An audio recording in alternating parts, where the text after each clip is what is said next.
সুন্নাত নফল গুলো নবীজির, ফরজ ওয়াজিব গুলো কার? আল্লাহর। ঠিক কিনা বলে?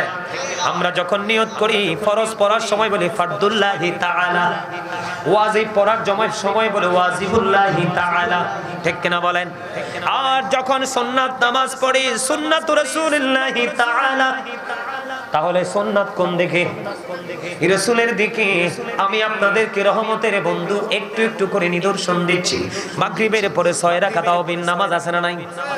আমার নবী জানিয়ে দিয়েছে বন্ধু, আমার ভাই, আমার বাবারা, আমার মা বোনদেরকে বলছি গো, কেউ যদি মাগরিবের নামাজ পড়ার পরে 6 রাকাত তাওবিন নামাজ পড়তে পারে সে প্রয়োজন ছাড়া কোনো কথা বলবে না, প্রয়োজন ছাড়া সে কোনো কথা বলবে না।